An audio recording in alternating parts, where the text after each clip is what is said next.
All right, guys, the court of This Is Different Now is all right, guys, welcome back. Welcome back to Yonder with Ally. If you're new here, please subscribe. And if you're not new here, welcome back, family. Love you. So basically the video today is I decided to try something new, and this is going to be called This Is Different Now. Okay, so basically I'm going to let Editing Ally explain. What's up, y'all? It's Editing Ally. I'm here because I'm going to break it down to you. So like OG Ally said, this series is now called This Hits Different Now. Because, yeah, it hits different now. So in this series, we're going to do 4 things, okay? 4 things. Walk with me. All right, we got 4 things that we're going to do in this series, okay? Number 1, reanalyze the movie. I'm going to watch it in full before, and I'm going to reanalyze it. Step 2 is that I'm going to see if there's a real villain besides there being a movie villain. I'm going to see if there's a real villain, or do we need to give this movie a new genre? Heck, maybe both, okay? The third thing I'm going to do is that I'm going to see what I learned as an adult. Seeing it from a teen or a earlier part of my life eyes, and then now seeing it from a post-frontal lobe phase, okay? Last and final thing that we're going to do, we're going to take it home with some Judge Judy type action, and we're going to give it a trial-style verdict, okay? Hope I took care of you. Now let's get back to it. All right, thanks, Ed and Ally. We're back to it. So, since she already explained, you get the gist. If you didn't get the gist, let me just explain one more time, okay? In like 3 sentences. Basically, I don't know if I'm gonna do 3 sentences, but basically what we're gonna do is we're gonna review movies from my past, okay? Or just any movie. But today we're gonna be doing Why Did I Get Married, for example.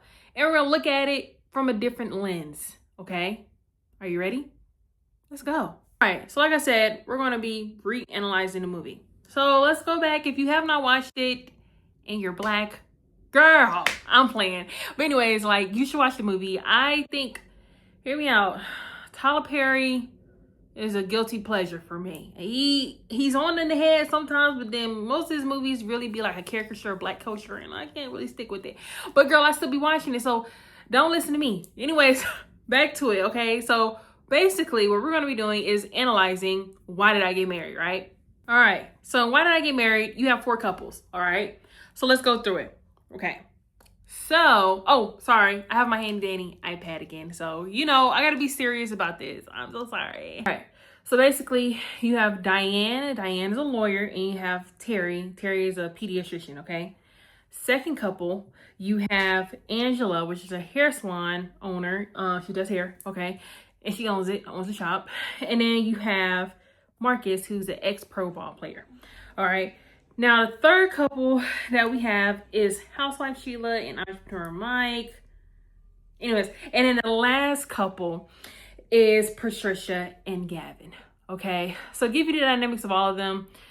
Diane and Terry, on the outside looking in, they look like they have it together, everything like that. However, Terry wants more kids, and Diane wants to work, okay? That's their dynamic, okay? And he's pretty much kind of controlling over that in a way. I'm not gonna lie, it's a little toxic. Then you have Angela and Marcus, toxic couple. Toxic couple from the jump, okay? In their own way. They're in their own. On outside looking in, you can tell that they got some drama, okay? So anyways, Marcus and Angela have history. Marcus has a baby mama on the side. I forgot the baby mama's name. Not on the side, but yeah, he has a baby mama. He has Angela. So that's drama between a baby mama and Angela. And then they just, basically Angela's been with him while he was playing pro football. Then, you know, he got injured or he retired. And basically now he's a former one. He works at Angela's salon now. Okay. So now we have Sheila and Mike. Okay. Your typical, I don't love myself housewife and overbearing husband. I don't know.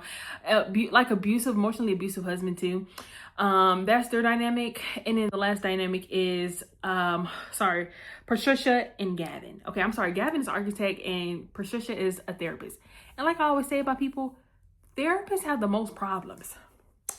In a good, you know what I mean? They have the most problems. Like, I feel like every time I like know somebody that's doing therapy, I'm like, dang girl, you going to therapy? Not like that. Not like that. Okay. Anyways, so Basically, the dynamic with them is they lost their kid due to a car crash, and it was a little bit of Patricia's fault, and they just kind of been like passive aggressive. But on the outside looking in, it look like this sweet couple that love each other. Hashtag Black love. Okay, so that's pretty much a nice analysis so far.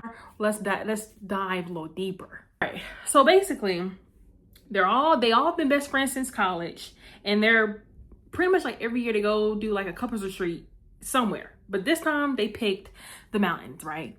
So basically, the first couple to arrive is Diane and Terry, okay? You're kind of seeing a dynamic with she wants to work, and he's kind of being like, girl, like, where's my attention at? I want more kids, I want this. And he pretty much hides her phone or turns off her phone while she sleeps. Red flag number one. We're not gonna get to that right now. So that happens, but it's still an okay couple from what all the other stuff we see. Next who arrives is Angela and Marcus, okay? They're already bickering, they're already yelling, cussing each other out, fussing at each other, and all this stuff, right? That's their dynamic. Now, or that's their thing coming in. Now, Marcus has a little burning problem that he needs help. Now, Terry is a pediatrician, okay? So he has access to some drugs he can get. So he told Terry, hey, I need help. Your boy's burning. So that happens. That's that whole thing. That's the storyline there. Okay. And then the next people to arrive is Patricia and Gavin. Okay. They're all cute, all quiet. Oh, you know, just a quiet couple. Cool. You know, they're like the meat couple, you know, but they really got some issues. Anyways, moving forward. Then the last quote unquote couple to arrive is Mike and Shrina. Now you're probably like, Allison, who's Shrina? Girl, Shrina is the friend of Sheila and Mike, okay? But Sheila's so blind, so oblivious, she can't even see that Shrina fudging her man, basically, okay? So, that's the dynamics going on. My favorite thing about my favorite quote from the movie is, I'm driving up this mountain to save my marriage, because that's basically what happened. Mike made Sheila drive because she was too big to get on the plane. Anyways, let's keep it pushing. So anyways, since Sheila had to drive up the mountain to save her marriage, it was obviously a snowstorm because I said they were in the mountains. Oh, I didn't say what time it was. It was winter. So it was a snowstorm that was coming in. She got stuck in it. So she had to go to the police sheriff station. It's a small town. And Troy is there. He's the sheriff of the town, okay? Troy's like, you can spend the night in the jail cell, you know, so the little thing happens. So basically, that's how Troy comes in, okay? Next morning comes in. I'm sorry. Before we get to next morning, let's go back to the retreat house, okay? Angela, we're going to get into the character development a little bit later. But right now, Angela is the only real friend that was in that movie. She was like, girl, we need to tell Sheila because this is what happened, okay? While Sheila's sleeping in the jail cell, Mike goes and sneaks in Trina's room, and y'all know what happens. Y'all know what happens, okay? So that happens. So next morning, Sheila finally comes with Troy. And then she's like, oh my God, Trina, Troy single? You single? Girl, I mean, hey. And then Trina's like, I mean, yeah, sure. Girl, she don't want Troy. She wants your husband, Sheila. So that's what happened, okay? So we're getting a little bit into the mess a little bit, okay? Now, let's just skip some parts, okay? Sorry. Marcus finally gets his shot for, I guess he had BV or whatever, not BV, whatever it was. He had some type of STD. He finally got his shot for that, okay? He finally stopped the burning, you know, all this other stuff. Mike is being a real douchebag the whole time to Sheila. Because Sheila had bought, it's not funny, but it's like, anyways, she had bought this lingerie thing and he just started laughing in her face. Like, girl, Shrina lied to you, girl. Because Shrina told her to buy it. Shrina was wrong. Shrina was applying. But anyways, that whole thing happened, right? So all this stuff is building up. Now we get to the dinner. Okay, this is the main scene that everybody knows. Boom. You know what I mean? If you know, you know. Okay, we get to the dinner. And all of a sudden, Angela going off at the mouth. Her and, God dang it, her and Mike are at it toe to toe. Now, them two be toe to toe. The whole movie. So they're going toe to toe. She just spreading, she giving the business. Like, I saw you sneaking in the room with Trina. Okay. So then Mike like, all right, since everybody want to tell my business, let's go and tell your business then. Okay. So then he start going down the line of, Terry, tell me, oh no, sorry, Terry, remember how you told me you had swabbed the kid because you didn't know that the kid was yours? Diane, like, you swabbed my baby? You swabbed our kid? That's their little thing, okay? Then she gets to Patricia and Gavin. She's like, Gavin, remember you came to me crying because she was so stupid that she couldn't lock in a seatbelt for the kid? That's their storyline. Okay. Then we get to the final thing, okay? The final third couple, you know what I mean? We get to Angela and Marcus. He says, Marcus, you don't want to tell how you was burning? And then he was just quiet. And then Angela's like, oh, it was your baby mama, huh? He was like, yeah. And she was like, you didn't get it from your baby mama. You got it from Gary. I don't know. We're gonna say a name. You got it from Gary. Gary? Like, I ain't gay. What you talking about? She said, no, I slept with him. I was just waiting. I had my shot. I was just waiting for you to get yours. Boom. And then all of a sudden, Marcus just goes in and chokes her, right? While this whole thing is happening, Mike is in Sheila's face. Sorry, this is getting serious. Mike is in Sheila's face. He like, sorry this had to happen. But I'm gonna go pack my bags and we can talk about this on the way. Pack your bag, we can talk about this on the way. But yeah. I'm sleeping with Trina. Basically. Right. So then while he getting up to walk away, right? Homegirl Sheila pulled a wine bottle out and whacks him in the back of the head, in his bald little head, little milk dud. Okay, so that whole thing happens, right? Fast forward, Sheila stays to find herself in the mountains with Troy. She loses the weight. They end up getting married. They come back in the end. Everybody's still a little shaky, not gonna lie, with Diane and Terry. They kind of separate for a while. Then she gets jealous of the nurse. And then she's like, oh my God, you sleeping with the nurse? Are you doing this with the nurse? They should have been in therapy. But that whole thing happens. They end up working it out. Okay. Then Angela Marcus, he finally says, okay, that's enough. Y'all my baby mamas. Y'all can't be arguing like this. Okay. So then he says, that's enough. I'm walking home by myself. And then Angela's like, oh my gosh. Like, oh, I feel like she was turned on in that moment. But anyways, keeping it pushing, they work it out. Then we get to Sheila and Troy. You know, now they're a couple. Obviously, her and Mike got divorced and all that. Now we come to this big old gala, this big old event for Patricia because she's getting an award for this book that she has. Okay, because I'm sorry, I should say in the beginning. Basically, Patricia wrote a book on all her friends, and yeah. So yes. Anyways, they, you know, come to the thing to celebrate, you know, Patricia. Sheila looking like a dime. Jill Scott, go ahead, girl. You know, she's looking good. And then, you know, she's in the bathroom fixing her makeup, like, And then Trina come behind her, like, oh my God, Sheila, is that you? I didn't know you can get so skinny. Right, basically.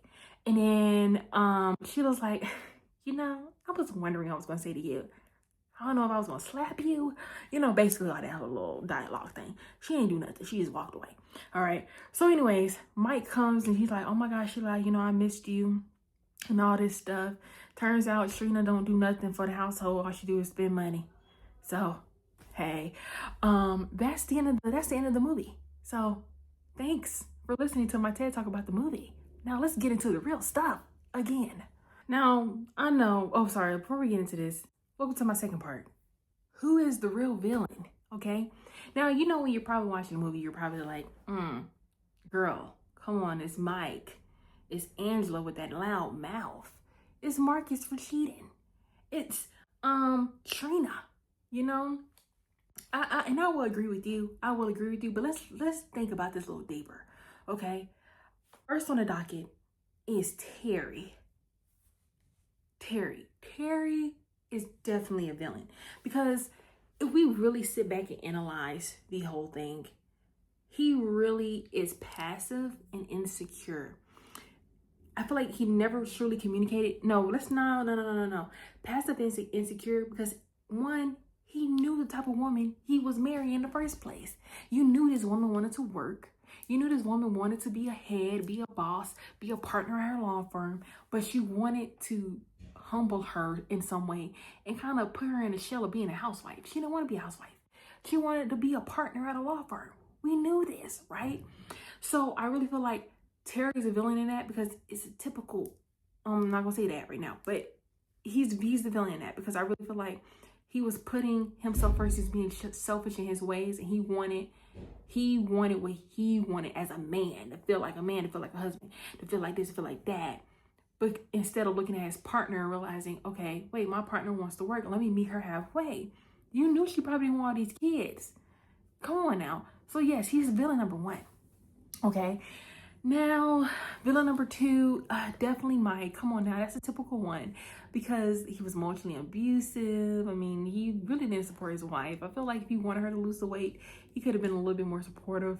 He could have took, hey, like, hey, babe, let's go walking in the park. Or, hey, baby, you know what? Don't worry about this. I'll take the boys out to the park this weekend. You take some time for yourself. He really relied on Sheila for a lot. Sheila handled everything in the household, okay? So she was pretty much not a cash cow, but a donkey, a mule, okay? He abused her emotionally. He really took advantage of her. So yes, no, he's definitely the villain. And I mean, on top of the cheating, he was the villain. That's the most typical one. But you're gonna hate me for this one. My third one, Patricia. I know. And this is where we have to look at the chart. We have to look at the little chart, okay? You got a chaotic evil, a chaotic good, a neutral evil, or you got a chaotic evil, a neutral evil, and a good evil, basically, or something like that. She's kind of neutral evil, okay? Hear me out when I say this. Because she really took work over marriage. Instead of really, as a therapist, instead of sitting there and working through her emotions with her husband, y'all lost your 4-year-old kid. Come on now. Like, this is not something like a guinea pig. This is a child. You know what I mean? So it's like, or like, it's not like a goldfish. This is a kid. So like, she really prioritized her work over her marriage. She just kind of like disconnected. She became emotionally unavailable. She wasn't here. She just was just like robotic. And hear me out. I understand that when you're grieving, you do things differently. But as a therapist, you went to school for this girl. I do believe you should work through some stuff. And then I do feel like her communication issues were not on par, because how the hell are you gonna write a book on people and then you can't fix your own marriage? Girl, let's get to it. Anyways, those are my 3 villains. I mean, we can talk about it a little bit more. I would definitely say Trina. That was just a girl that was trying to get it. Let's be real, y'all. She saw opportunity. She didn't even see opportunity. Opportunity came to her. And of course, what you gonna do? Take it? You can't blame a person for being conniving. They're just conniving. It's just fake. You know what I mean? So is she like a villain? No. She was just there. Okay. As for Angela and Marcus, when I was looking in, like I said, you watch the movie, you can tell like, okay, girl, no, they're a little bit toxic. Okay. But really, to be honest with you, they are, I don't know. They really just have to work through some stuff. It was a lot of insecurities. There's a lot of overbearingness. So, villain in the movie though? No. Honestly, to be real with you, no. They're just a couple that need to be worked on. Because if I'm being real with you, I really feel like Angela was the most real friend ever. Okay? He was the most real friend ever. I mean, no, she was the most real friend ever, because she was the one that was like, girl, no. She was shaking Trina. She was on top of Trina. She was like, no, we need to tell her. And she was the one that said it. She would have never known. She would have never known. So shout out to Angela. That's my hero of the movie. Because we need to give credit where the credit is due. Okay. As for everybody else, Diane, I really feel like she could be controlling. Because I mean, but hell, she's a lawyer. Come on. Gavin, now I would give him a little bit, 25% of the 100 if we take 100%, Patricia's 75, Patricia's 60, he about 40. Because I do feel like he could have communicated too. He could have said some stuff too, because how you gonna go to your homeboy? You in a marriage, you're supposed to work it out, you know? So he gotta own some blame as well. Troy, child, he was just there, looking good as always. Anyways, but yeah, let's keep it pushing. Let's go. Let's move on to part 3. So let's get into the point where I say this is different now, okay? I hope Yonder Ally said all of this. Girl, I recorded that like 2 weeks ago, but let's get into it. I'm sorry. So basically, the first thing I want to say is that resentment is quiet but deadly. Okay? Let's take Patricia and Gavin. And girl, if you watched Why Did I Get Married Too, you understand what I'm finna say. All right? I say resentment is quiet but deadly because none of the marriages exploded overnight. This took some time, okay? They slowly rotted from the inside, okay? Because basically little things built up over time. Terry felt emasculated by Diane's success. Hello. Patricia emotionally shut down after losing her child, or losing her and Gavin's child. Angela was constantly disrespecting Marcus, and Mike was humiliating Sheila. What is different now is realizing resentment builds slowly until the relationship is unrecognizable. Nobody wakes up one day in a broken marriage. It happens slowly, one unresolved issue at a time, okay? If we really look at this was like, I think the best couple that we can really use is Patricia and Gavin. Gavin has so much resentment towards Patricia for one small thing, because if we hear the backstory, she was tired that one night, she thought she strapped him in. You know, we all make mistakes, you know. It was raining, the car flipped, the kid, you know. So he really held so much resentment towards her, and really their marriage was irreparable. It was irreconcilable. Like, you cannot fix that after that, because he held so much anger, so much bitterness inside. It literally rotted their marriage. So yes, resentment is quiet but deadly. Okay, let's move into the next point. Girl, if I move the camera, don't worry. Let's move to the next point. Self-worth changes everything. Okay, favorite couple or top couple we can look at, Mike and Sheila. Okay, all right, after she hits Mike in the head with the wine bottle, okay, which I want to know what wine that was. Anyways, when she hits Mike over the head with the wine bottle, she's in that hotel room, sitting there, twirling her little feet with the stockings, like, oh, what am I gonna do? She really just going through it. But something in her woke up, okay? She realizes her worth, guys. She realizes her worth. She leaves Mike. She stops begging for love. Because if you saw this movie, she was pretty much begging. She was pleading for him to come in and say, hey, baby, I'm here. I'm here. Baby, no. Stop begging. Anyways, she stops begging for love, and she literally rebuilds her life. She works at the general store with Troy, because Troy's family also owns the general store. So she works at the general store with Troy. She's, you know, working out. She's doing things, you know. She's actually putting or giving herself or putting money to her name, putting worth to her name, basically. So that really is like when her life actually improves, okay? And what is different now is realizing the moment you choose yourself, everything changes. So like literally, if you see yourself in a predicament now, girl, you need to get up and you need to leave. Or whatever that sound is, you need to leave. Yeah, you need to leave. You need to go. Get up and go. Stop. It doesn't have to be a man, girl. It could be a job. It could be a friend. It could be anything. Stop asking the people to accept you, to love you, girl. Go where you're appreciated. Realize your worth. Okay, everybody can't have a Rolls Royce. Everybody can't have a Mercedes Benz. So act like it. Act like you, but you know what I mean. Act like you the Rolls Royce, and act like you the Mercedes Benz. You know what I mean? All right, let's get to my other point. Marriage doesn't fix personal issues. This movie low-key proves something real. Marriage does not solve personal problems. If somebody already has an insecurity, anger, ego, and selfishness, marriage just magnifies it, okay? For instance, Diane and Terry. Selfishness, insecurity, kind of there. You know, I don't know what was going on there, but really, it truly just magnified that insecurity and that selfishness. He wants kids. He's kind of like, okay. And you can kind of see the insecurity in Diane too towards the end of the movie, but I think they were trying to get back, you know, make Tyler Perry look good. But anyways, keeping it pushing, okay? Marriage doesn't actually turn people, or doesn't magically turn people into better partners. It just reveals who they already were, okay? So like I tell people, love should not be the reason why you marry somebody. I hate to say it, girl, I'm not married, but that's one thing I realized. I mean, looking at these movies and looking at some personal experiences, love should not be the reason why you get married. Girl, listen, love should be a top reason, but should not be the reason, okay? Because somebody said it so beautifully. When you're marrying this person, you're having this person to be the mother or father of your kids. This person is going to be your emergency contact. This person is going to be there when your parents die. This person is going to be your everything. Like literally in the end. Like, well, you know, God is your everything, but you know what I mean.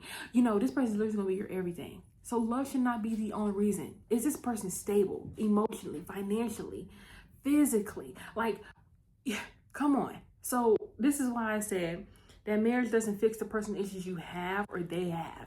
Girl, you need to see if this person is working. Look, okay, let me say it like this.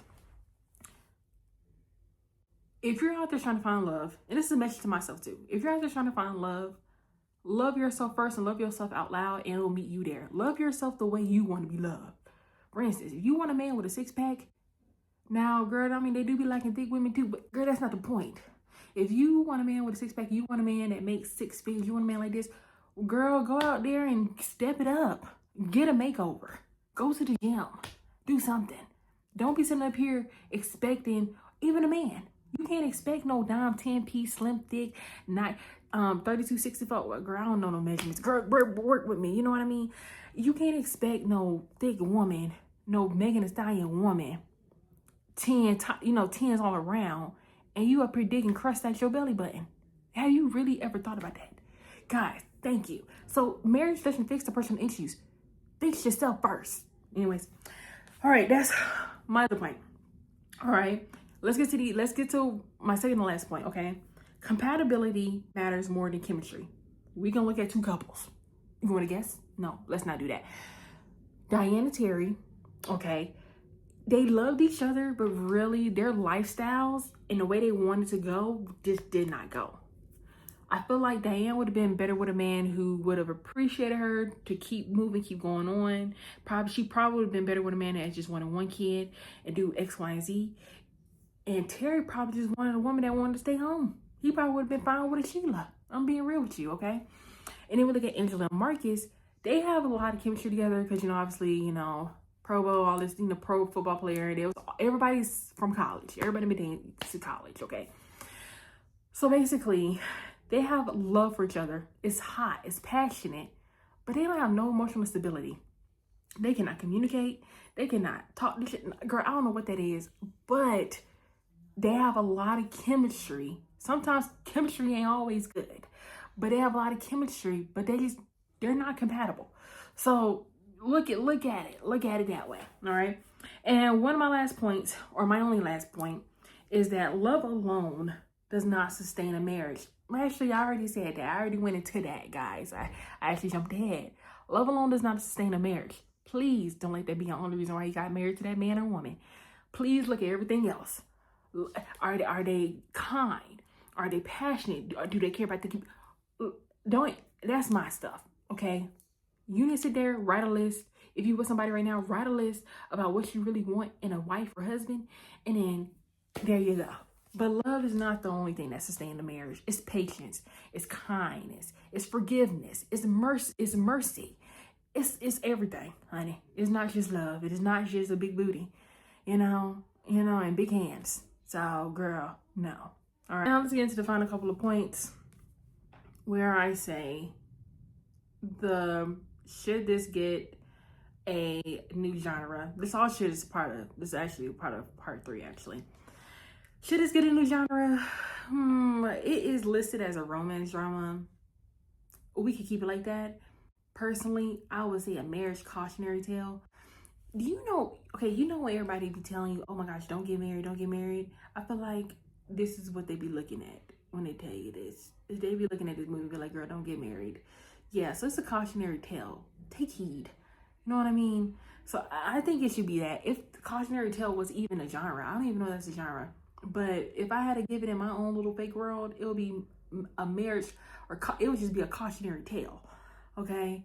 But we can keep romance drama for now. So it gets a thumbs up for me in that category. All right, guys, the court of This Is Different Now is in session. Everybody be quiet, phones on silent. All right. In the case of a Mike and Sheila, but in the case of the defendant, Mike, the verdict is extremely guilty. Girl, he need to be exiled, okay? Basically, Mike is honestly the clearest villain of this movie. Y'all, come on now. He made that girl drive up a mountain in the blizzard, y'all.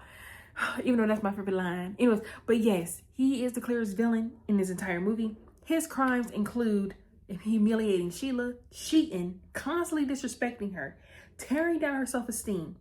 You can say Mike didn't just fail as a husband. He actually tried to make Sheila feel small. Okay? That's verdict number 1. All right? Defendant number 2. In the case of Terry, whatever his last name is, in the case of Terry, the verdict is guilty but complicated. Okay? Terry is a quiet one, so people often overlook his role. Because like I said, he's supposed to be like this glue. Tyler Perry wrote this, okay? But he's supposed to be this glue of the movie, all right? But watching as an adult, you realize he bottled up resentment. He avoided confrontation, very passive aggressive. He let insecurity build instead of communicating. Eventually, he basically checks out, okay? So you can say Terry isn't loud like some other characters, but silence can damage a marriage just as much as yelling. So like I say, y'all, resentment is quiet but deadly, all right? His issue wasn't cruelty, but it was avoidance, okay? So he's guilty but complicated. We'll give him that. All right. May the last person rise. Patricia, come to the front. Yes. In the case of Patricia, the verdict is not guilty, but emotionally absent. I know she said she was a villain in the beginning, but I had to take some thinking. And she did deserve a trial, but she was definitely not guilty, okay? Patricia is probably the most misunderstood character. After losing her child, she shut down emotionally and buried herself in work and success. She wasn't trying to hurt Gavin, but she should have did better. She was grieving and coping the only way she knew how was being a workaholic, okay? You could say Patricia didn't break her marriage through betrayal or anger. She broke it through emotional distance. Like I said, resentment is quiet but deadly. And this is what Gavin had towards her, okay? Let's get to the final ruling. Everybody please rise so we can go home. After reviewing all the evidence, the courts find that while Mike, Terry, and Patricia all contributed to the breakdown of their marriages, the real issue across every relationship in this movie was lack of communication and unresolved pain. Because none of these marriages collapsed overnight. They slowly collapsed. They just rotted from the inside, okay? So, watching this movie as a kid felt like drama, but watching this movie as an adult felt like a warning. Okay, it really woke my eyes up. As a kid, I was probably, oh my gosh, Angela's like so loud. Oh my gosh, this is so much. You're seeing this couple stuff, right? No, girl, after you've been in a couple of couples, after you've been in a couple of relationships, you know what I mean? You kind of take a step back and like, yeah, even the good people could have did better. You know what I mean? All in all I feel like people be telling me, as a young single black woman, they be like, girl, don't get married anytime soon. I'm like, girl, and I feel like this is kind of where that movie kind of represents this from. But really, I feel like you need to work through some issues. Go, like I be telling you, become the love you want to be, or become the love you want to have. If you don't want somebody to be bickering and yelling at you, maybe stop complaining all the time, or maybe stop bickering at other people. Maybe take a look at yourself. So yeah, no, this is definitely a cautionary tale. I actually just love yapping about this. If you guys have any other movies you guys want me to review, drop it down in the comments below. And remember, sometimes the movie villain isn't who we thought it was when we first watched it, okay? Sometimes you gotta look at this in a different lens. So, like I always say, never settle, always be said. Thank you for coming and watching my video. I'm going to edit this the best way I can because I'm back in that cyclical feeling of not wanting to do anything. But I'm going to try my best. I'm going to put my best foot forward. Thank you guys for watching this video. I will see you guys next time. And hopefully this video is like 30 minutes. Hopefully 15. No, it's not 15, girl. I'm sorry. maybe like 25. Ugh, I'm yapping. I'm going to definitely make it 30. But love y'all. I'll see y'all later. See you in the next video. And if you didn't subscribe yet, come on, please. I'm trying to get to 100 subscribers. Please. I'm not begging. You see what I mean? See, I'm begging like Sheila. I'm begging like Sheila. Oh, I just can't believe I did that. Anyways, I'm sorry. But yes, I love you. Thank you for watching this video. I pray everything is going your way and you have a great night or a great morning, girl. Whenever you're watching it, just have a great time. All right? Peace and love.